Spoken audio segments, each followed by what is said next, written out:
गणितज्ञ, ज्ञानाचे सागर, श्रद्धेय परमपूजनीय मंदामावशी गंधे ह्या थोर विभूतींचा परिचय करून देताना अगदी शब्दही तोकडे पडावेत. म्हणून अगदी थोडक्यात कविवर केशवसुतांच्या कविताद्वारे थोडं सांगायचा अल्पसा प्रयत्न करते आहे.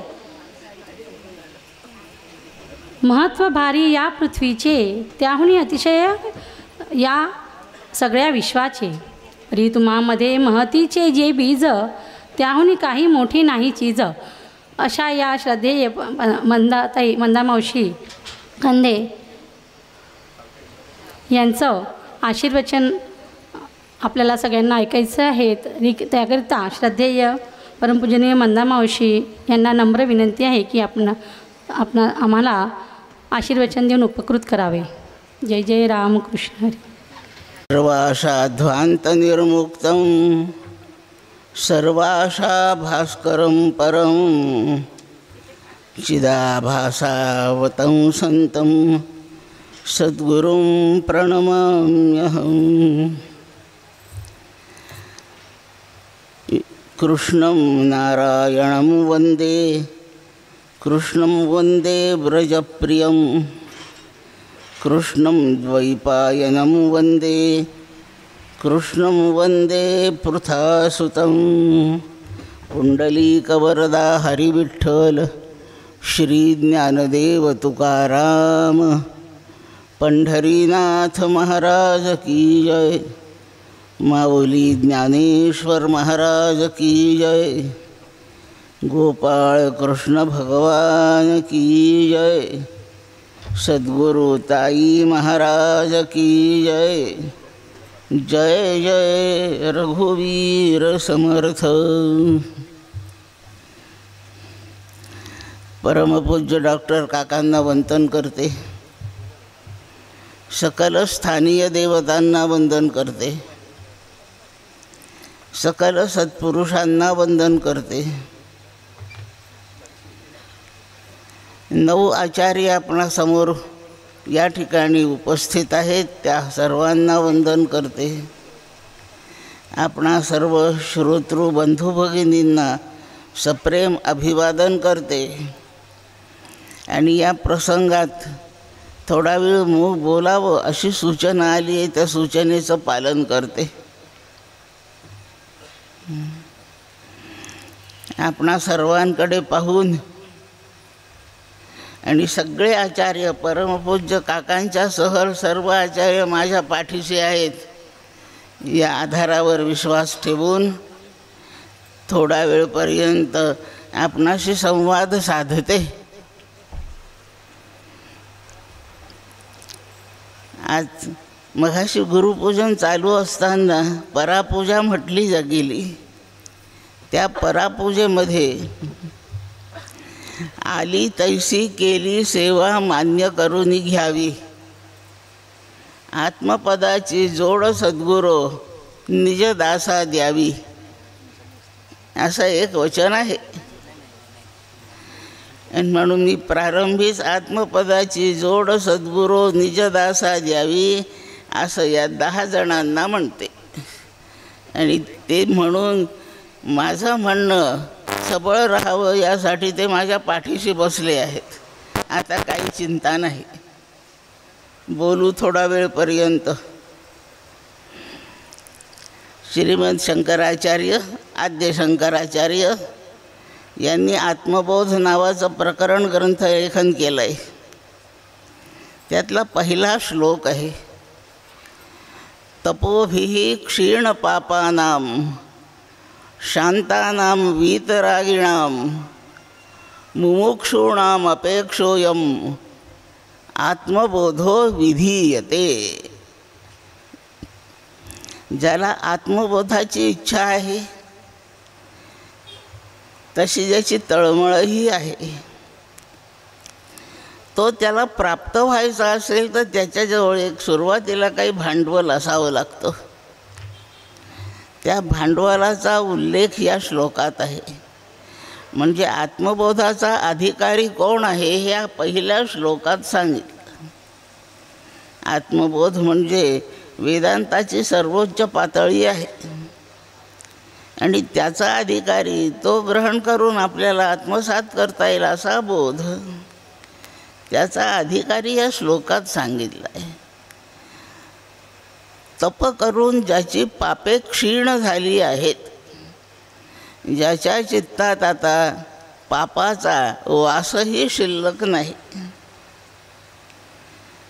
संस्कार पापाचे सगळे मिटून गेले, क्षीण पापानाम, विषयांच्या विषयी वैराग्य आलं, म्हणजे त्यांनी घरापासून आप्तांपर्यंत सगळ्यांना फेकून दिलं अशातला भाग नाही.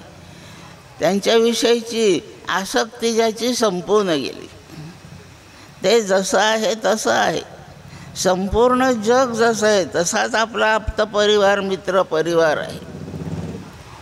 ईश्वराने जसं निर्माण केलं ते तसंच असो. आत्मबोध होत नाही तोपर्यंत आपल्याला या समाजापासून लोकांपासून सुख व दुःख होत राहतं. हे दोन्ही मिटून गेलं. याविषयी जो उदासीन झाला असा वीतराग म्हणजे विरक्त पुरुष, विषयभोवती असले तरी फरक पडत नाही आणि फेकून दिले तरी बिघडत नाही. मी रस्त्याने एक दिवस चालले होते, गळ्यात घालण्याची एक साखळी सोन्याच्या रंगाने चमकत होती, रस्त्यात पडली होती. जरा मोह झाला, पाहावी काय आहे. त्या साखळीजवळ गेले, भोवती पाहिलं, माझ्याकडे कोणी पाहत आहे का, कोणी नाही अशी खात्री केली आणि साखळी उचलली. मला वाटलं सोन्याची आहे, कमीत कमी 50 ग्रॅमची तरी असेलच, इतकी मोठी ती साखळी. खूप बरं वाटलं, घेतली, आणली घरी. आमच्या भावाला सोन्या चांदी धातूंची पारख चांगली आहे, त्याच्या पुढं ठेवली. हे सोनं आहे का पारे? तो म्हणतो हे पितळ आहे. मी खात्री सांगतो हे पितळ आहे. आणि त्यांनी त्याच्यावर ॲसिडचे 2 थेंब टाकले, त्याची झाली रिॲक्शन तिथे. पहा बरं, हे नक्की पितळ आहे. मी सोनं म्हणून आणली, पण ही साखळी सापडली रस्त्यात. तुला कळत नाही काही गोळा करते म्हणून तो मला म्हणाला. मी प्रवचन करते पण माझी अक्कल त्यांनी काढली. म्हटलं दे ते फेकून. आता ती फेकली तरी पितळेची, तिला काही मोलच नाही. आणि न फेकता घरात राहू दिली त्यांनी, काही फरक पडणार नाही. आपली श्रीमंती आहे तेवढीच आहे. ती साखळी आता घरात कुठे कोपऱ्यात राहिली काय, पेटीत ठेवली काय, आणि अगदी उकिरड्यावर नेऊन फेकली काय. आपल्या स्थितीत परिस्थितीत काही फरक पडत नाही. म्हणून याविषयी उदास व्हायचं. मी तशीच खाली टाकून दिली. केरवारे करणारे ते काढून कुठे आता किरड्यात टाकू की काही करत. एकदा ते पितळ आहे असं कळलं, जाणी जे जाई अनित्यता, तरी वैराग्य दवडिता पाठी लागे. असं वैराग्य. ते सोन्याच्या साखळीचं उदाहरण बघा. ती घरात पडल्याने फरक पडत नाही, उकिरड्यावर फेकल्याने पडत नाही, ती गळ्यात घालून घेऊन मिरवलं तरी फरक पडत नाही. आता तिची किंमतच संपली. अशी किंमत जेव्हा संसाराची आणि विषयांची येते, कळते, त्यावेळेला त्याला विरक्त म्हणतात. आणि हा विरक्तीचा परिपोष साधन चतुष्टय संपन्नतेत कसा होतो याचं एका वाक्यात वर्णन. पहिलं साधन विवेक आहे, दुसरं वैराग्य आहे. साधन चतुष्टय संपन्नता पुढे सांगितली आहे.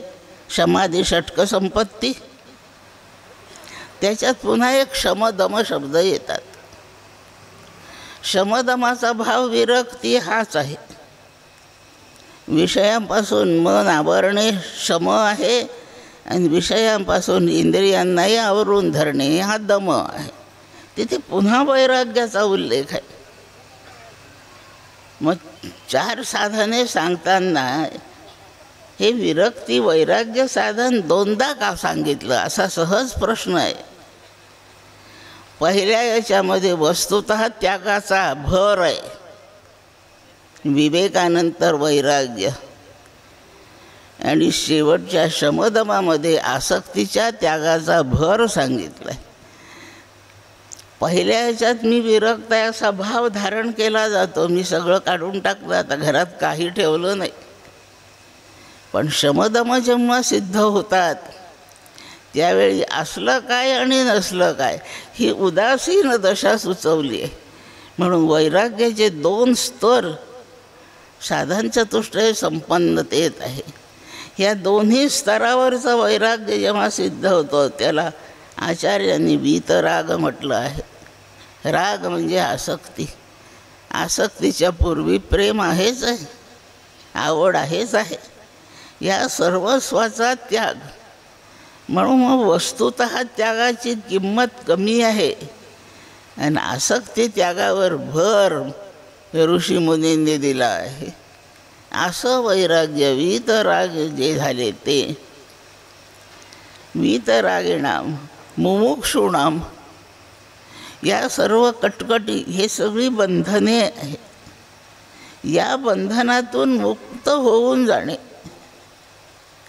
हे कधी माझ्यासाठी होईल अशी तळमळीने उत्पन्न झालेली इच्छा मुमुक्ष आहे. ते मुमुक्षुत्व, ज्याची इच्छा तीव्र होऊन तळमळीपर्यंत पोहोचते, तोच ती इच्छा पूर्ण करून घेण्याच्या लायक होतो. आपल्याला इच्छा होते पण तळमळ नसते, त्यातून विषयांची असू शकेल, पण परमार्थ करण्याची इच्छा असते पण तो घडावा अशी तळमळ उत्पन्न नाही होत. मुमुक्षूणाम अपेक्षोयम, यांच्यासाठी आत्मबोध या शास्त्राची अपेक्षा आहे. त्याच्यासाठी मी हे आता लिहितो. 67 श्लोक लिहिले. आता हे चित्त निष्पाप आणि विरक्त होण्याचं साधन काय असा प्रश्न आहे ना. त्याच्यासाठी तप करावं लागतं. सुरुवातच श्लोकाची तपोभिः क्षीण पापानाम, तपाच्या द्वारे चित्त शुद्ध होतं. तप कोणतं? 17वा अध्याय भगवद्गीता तप सांगते. त्याच्यात प्रकार पुष्कळे, एवढे सांगत नाही. शारीर तप, वाचिक तप आणि मानस तप. शरीराने घडणारी तपश्चर्या, वाणीने होणारी तपस्साधना आणि मनाने होणारी. आज मी फक्त एकाच तपाचा उल्लेख करून बोलेन. ते तप आहे शारीर तप. शारीर तपाचा 17व्या अध्यायातला श्लोक आहे. देवद्विज गुरुप्राज्ञ पूजनम शौचमार्जवम ब्रह्मचर्य महिंसा च शारीरं तप उच्यते. पूजा करणे हा तपाचा प्रकार आहे असं भगवद्गीता सांगते. अंगाला भस्म लावायचं वा भगवे कपडे घालायचे, हिमालयात जायचं, एका पायावर उभं राहायचं, निराहार राहायचं, हाही तपाचा प्रकारच आहे. हेही शारीर तपच आहे.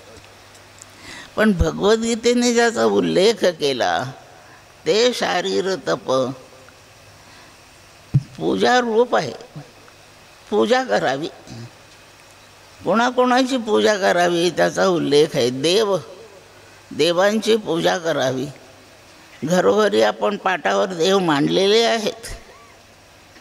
त्याची प्रेमाने आपलं कर्तव्य समजून रोज पूजा करावी. जास्त वेळ उपलब्ध असेल तर त्रिकाल पूजा करावी. काही पर्वण्या पाहून विशेष पूजा कराव्यात, पण पूजा करावी. मंदिरात जाऊन करावी. कोणी आपल्याला बोलावलं असेल, सत्यनारायणाच्या प्रसादाला या म्हटलं असेल, सत्यनारायण मांडलेला असतो, आपला काही पूजेशी संबंध नाही आहे, पण त्या सत्यनारायणाची पूजा जी मांडली आहे त्याला 2 फुलं वाहून हात जोडावेत. पूजा देवाची कुठेही करावी. जाता येता प्रवासात रस्त्यावर दिसतात, कुठे मारुती दिसतात, कुठे म्हसोबा असतो, पुष्कळ देव रस्त्यांनी दिसतात. हात जोडीत चालावं. आपल्या शिक्षणात काही कमी नाही होत आपण हात जोडले म्हणजे. आपल्या प्रतिष्ठेला काही बट्टा नाही लागत, हात जोडत जावे. पूजा कोणाकोणाची? देवांची पूजा, देव द्विज ब्राह्मणांची पूजा. ज्याचं मौंजी बंधन झालंय, जो व्रतस्थ झाला, उपनयनाने ज्याला दुसरा जन्म प्राप्त झाला, असे ते द्विज. त्रैवर्णिकांमध्ये या उपनयनाचे संस्कार सुचवले आहेत. ज्याचं उपनयन झालं त्याला द्विज म्हणतात. ब्राह्मणांची पूजा, उपनयन झालेल्या सगळ्या द्विजांची पूजा. देव द्विज. तिसरं पूज्य कोण असेल तर गुरु. देव द्विज गुरु. पुढचा पूज्य कोणाची पूजा करावी? प्राज्ञ, जे विद्वान आहेत. देव दुर्लभ विद्वत्ता तिथे प्रकट आहे. काय समजत नाही त्यांना. शब्द त्यांच्या जिभेवर खेळतच असतात बोलताना. विचार सुचतच राहतात, सुयोग्य उचित विचार सुचतच राहतात.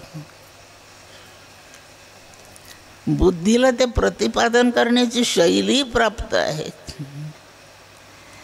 अशा सगळ्या सद्गुणांनी भाषाशास्त्रावर यांचं प्रभुत्व आहे आणि तत्त्वज्ञानावरही प्रभुत्व आहे.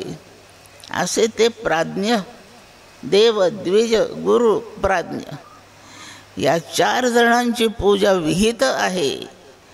ती प्रत्येकाने रोज करावी. आता माझा बोलण्यातला गाभा फक्त गुरु शब्दावर आहे. गुरूंची पूजा करावी. जे बोध करतात ते गुरु आहेत. बोध करणाऱ्या गुरूंना आचार्य म्हणतात. ते आचार्य आहेत. परमपूज्य डॉक्टर काकांनी काही अधिकारी त्यांना व्यक्ती म्हणावं हेही मला बरं नाही वाटत, काही उमजणार नाही, त्याचा तो अधिकारी लागतो. याप्रमाणे आधी ते सांगता न ये तुकोबांचा अभंग आहे. ज्या योग्यतेचा जो माणूस आहे त्याच्याशी त्याच मर्यादेत बोलावं लागतं. म्हणून गुरुपदावर असताना कोणते गुह्य पथ्य सांभाळायचे आहेत, काय प्रत्यक्षात करायचं आहे, याच्या सगळ्या सूचना आणि मार्गदर्शन परमपूज्य काकांनी यांना केलं आहे. त्याच्या तपशिलात आपल्याला जायचं काही कारण नाही.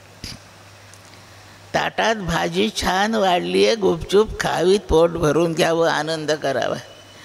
ही कोणत्या दुकानातून भाजी आणली, काय भाव आणली, कशी केली, याच्यावर फवारे मारले होते का, नीट निवडली होती, पंचायत कशाला. त्यात डोकं गेले की भोजनाचा आनंद संपतो. ताटात पुढे आलं, संपलं, मस्त खावं आणि आनंदाने जेवून तृप्त व्हावं. तसं परमपूज्य काका यांच्याशी काय काय बोलले, कशाला तपशिलात शिरायचं. कोणत्या का दुकानातून बटाटे आणू द्या, आपल्याला त्याच्याशी काय घेणं देणं आहे. काय भाव आणले, त्यांनी आणले असतील 200 रुपये किलो, आपल्याला त्याच्याशी काय घेणं देणं. आपल्या खिशातून तर 1 रुपया नाही ना गेला. म्हणून भलत्या चिकित्सेत माणसाने पडू नये. आणि यांच्या पदी आपण अत्यंत श्रद्धेने हे गुरुपदी आहेत, आणि यांना गुरुपदाचा बहुमान परमपूज्य काकांनी प्रदान केला आहे. एवढीच श्रद्धा आपल्याला पुरेशी आहे. त्यांना हात लावून बसावं, त्यांच्या बोधाचं अनुकरण करावं आणि आपण दिल्लीला जायचं तर दिल्लीला जा, वैकुंठाला जायचं तर वैकुंठाला जा, मोक्षपदाला जायचं तर तिथे राहा, इथेच बसा, भगवत भक्ती करण्याचा आनंद मिळवा. भक्ती करून सगुण परमात्म्याला प्रथम आणि निर्गुणाला नंतर प्राप्त करून घ्या. सगळे मार्ग आपल्यासाठी, शिष्यमंडळींसाठी, अनुयायांसाठी जास्त खुले आहेत. याप्रमाणे हा एक आचार्यपदाची दीक्षा परमपूज्य काकांनी या मंडळींना दिली. यांना मंडळी म्हणू नये. मी परमपूज्य काकांना माणूस किंवा व्यक्ती म्हणत नाही, मी विभूती म्हणते. ब्रह्मदेवाने विशेष लक्ष देऊन यांची निर्मिती केली आहे. हे विधात्याच्या विशेष लक्ष देण्याने तयार झाले आहेत, म्हणून यांना विभूती म्हणतात.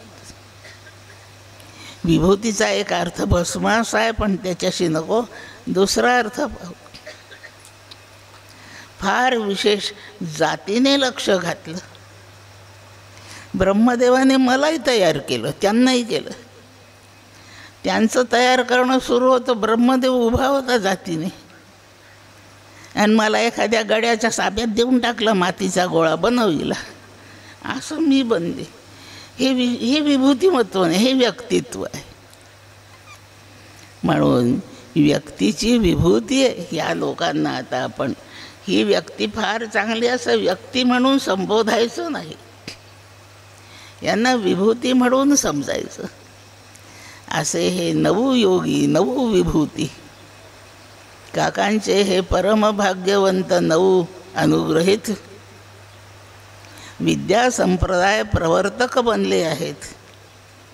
आणि गुरुपदावर असणारी जी संपूर्ण आत्मज्ञान प्रसाराची जबाबदारी येते ती आता खांद्यावर घेऊन उभे आहेत.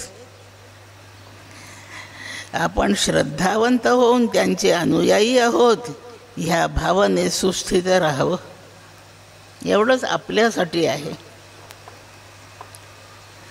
ते मी काल बोलले होते, हे लोक स्वयंपाक करतील, आपण मजेने नुसतं खाऊ न हो का, कशाला भानगडी.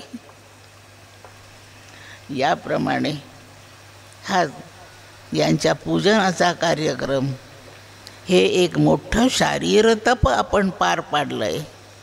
ह्या तपाने आपल्या चित्तांची सुद्धा शुद्धी होणार आहे, झाली पण असेल काहींची. आणि या शुद्धीनंतर आपण आत्मज्ञान स्वीकारण्यास योग्य होऊ अशी माझी श्रद्धा आहे. आपणा सर्वांनी अशीच श्रद्धा बाळगून असावं. मला प्रत्यक्षात बोलण्यासाठी एक छान ओवी सुचवली गेली आहे. प्रिय सौभाग्यवती सविताताईंनी ती ओवी सुचवली आहे, पण त्याच्या विवेचनाला आपल्याजवळ आता काही फारसा अवधी नाही आहे. म्हणून मी फक्त ओवी म्हणते आणि माझ्या वाणीला विराम देते. तिया परी श्री गुरु करीती जय अंगीकारू, तै होऊन ठाके संसारू मोक्षमय आघवा.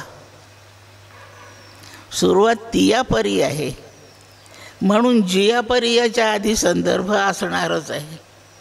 आणि ती ओवी आहे, आधणी घातली या हरळ, होती अमृताचे तांदूळ, जरी भुकेची राखे वेळ श्री जगन्नाथ. जगाचं भरण पोषण करणारा,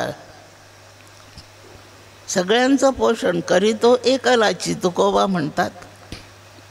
सर्वांचं पोषण करतो, तो जगाचा स्वामी आहे. जग चालवणे त्याचं काम आहे. त्याने ते ब्रीद धारण केलं आहे. आणि म्हणून त्याच्या जगात निर्माण झालेले हे सगळे जीवजंतू भुकेच्या वेळी आपापलं अन्न मिळवतात, खातात आणि जगत असतात. जग चालतं आहे त्याच्या भरवशावर. पुष्णामी चौषधी सर्वाः सोमो भूत्वा रसात्मकः मी चंद्रमा होतो आणि वनस्पतींचं पोषण करतो, पिका पाण्यांचं पोषण करतो, धान्य उगवतं, चारा उगवतो. सगळे जीव आपापल्या योग्यतेचं अन्नधान्य खाद्य मिळवतात आणि पोट भरतात.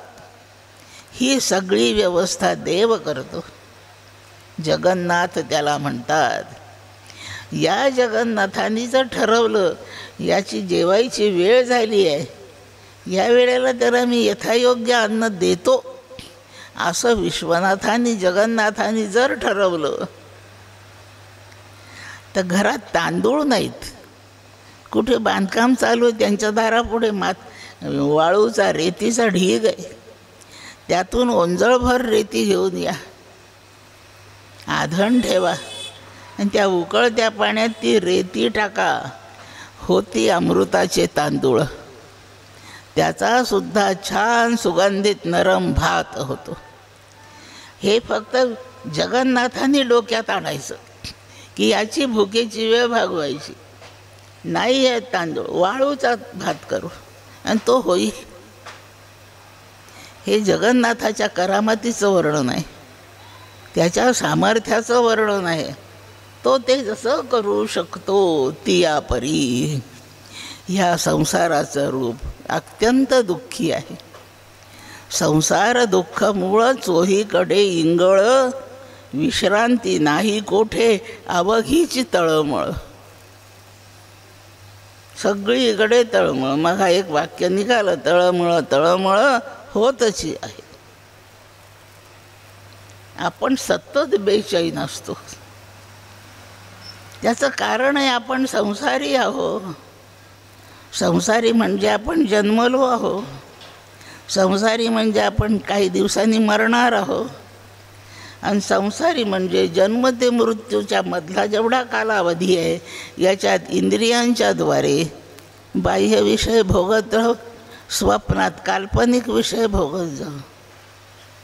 हे आपलं संसाराचं स्वरूप आहे. हा दुःख मूळ आहे. संसार दुःख मूळ. दुःखाचं मूळ हेच आहे. या संसारातून दुःख निर्माण होतं. चोहीकडे इंगळ, इतकी तळमळ आहे, इतकी बेचैनी आहे की जणू सगळीकडे आग लागली आहे. इंगळ म्हणजे अग्नी. सगळीकडे अग्नी पेटला आहे. कसा दाह होईल आगीचा आगीमुळे, तसा या संसारात आपल्याला सतत ताप आहे. एक प्रकारचा नव्हे, 3 प्रकारचा ताप आहे. म्हणून संसार दुःखमुळं सगळीकडे आग भडकल्यासारखं आहे. विश्रांती नाही कोठे. ह्या दाराने बाहेर पडावं तर तिथून आग आहेच, तिकडच्या दाराने बाहेर पडावं तर आग तिथपर्यंत पोहोचली आहे. या खिडकीतून उडी टाकावी तर बाहेरून आग भडकलीच आहे. विश्रांती नाही कोठे.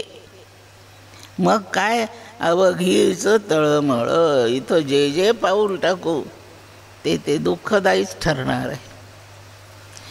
असं वर्णन ज्याचं आहे त्या परिस्थितीचं नाव संसार असं आहे. असा हा दुःखरूप असलेला, जसं त्या वाळूचा भात होणे कठीणच आहे, अशक्य आहे आपल्याला, ते शक्य वाटतही नाही. पण जगन्नाथाच्या कृपेने तो भात होतो. तिया परी.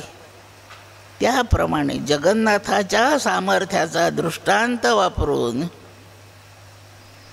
आपल्याला ज्ञानेश्वर महाराज एक वेदांताचा सिद्धांत सांगतायत.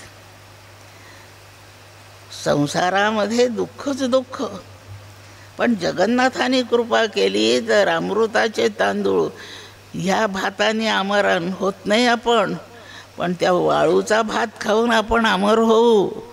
असे अमृताचे तांदूळ होतील ते, जर जगन्नाथाने ठरवलं तर. ती यापरी. त्याप्रमाणे संसाराया समजता नाही.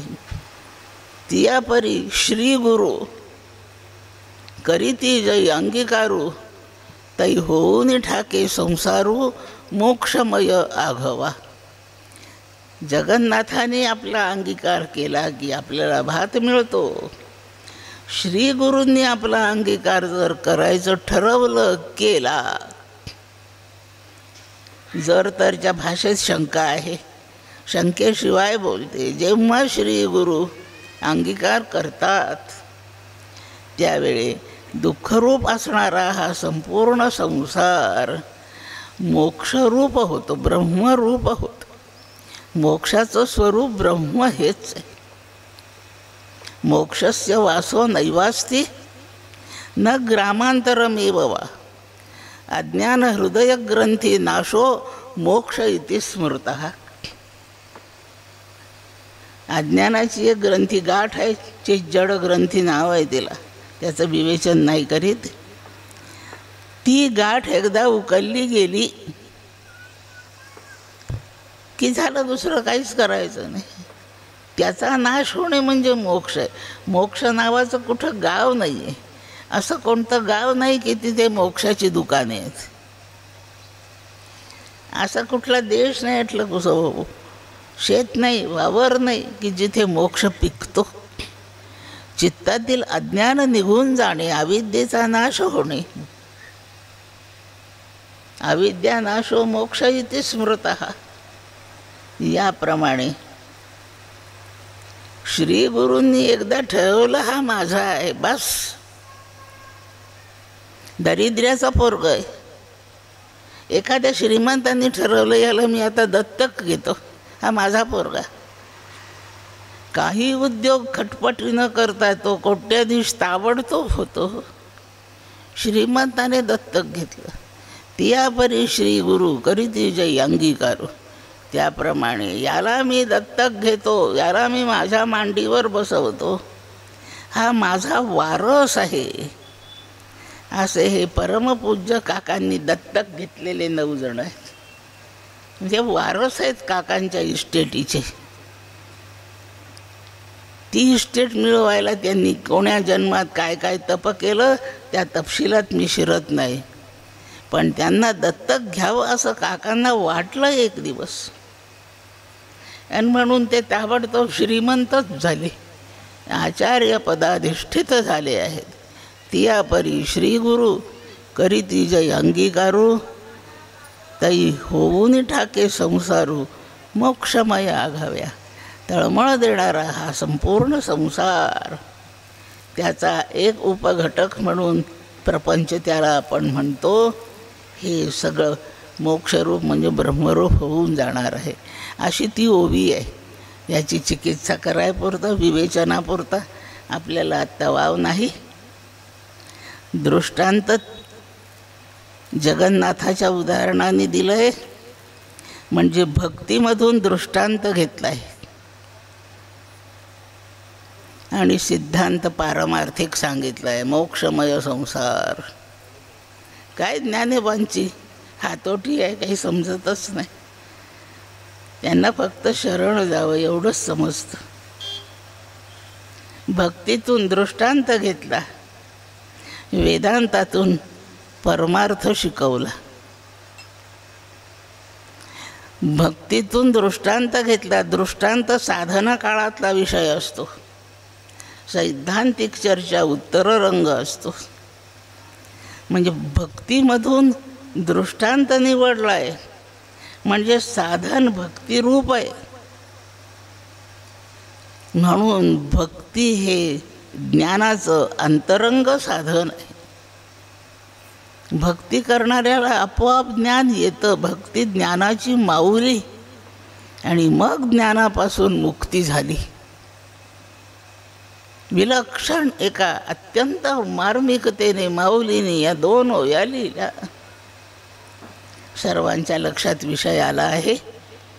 अधिक विवेचन आपण म्हणण्यापेक्षा आपल्या सर्वांच्या वतीने मी या 9 जणांवर सोडून देते, आणि ते विवेचन करतील. कधी आपल्याला त्यांच्या मुखाने श्रवण करण्याचा सुयोग प्राप्त होईल अशी अपेक्षा श्रद्धापूर्वक बाळगते. या 9 आचार्यांना पुनश्च वंदन करते. परमपूज्य काकांच्या चरणावर मस्तक ठेवते. आपणा सर्वांना अभिवादन करते. आणि पुन्हा केव्हा तरी या सर्वांच्या मुखाने श्रवण करण्याचा योग येवो अशी जगन्नाथापाशी प्रार्थना करते. वाणीला विराम देते. पुंडलिक वरदा हरी विठ्ठल. श्री ज्ञानदेव तुकाराम विठ्ठल विठ्ठल विठ्ठल विठ्ठल विठ्ठल. श्री सद्गुरुनाथ महाराज की जय. ॲडव्होकेट इंगळे काका यांना डॉक्टर सद्गुरू काका प्रसाद भेट देत आहेत.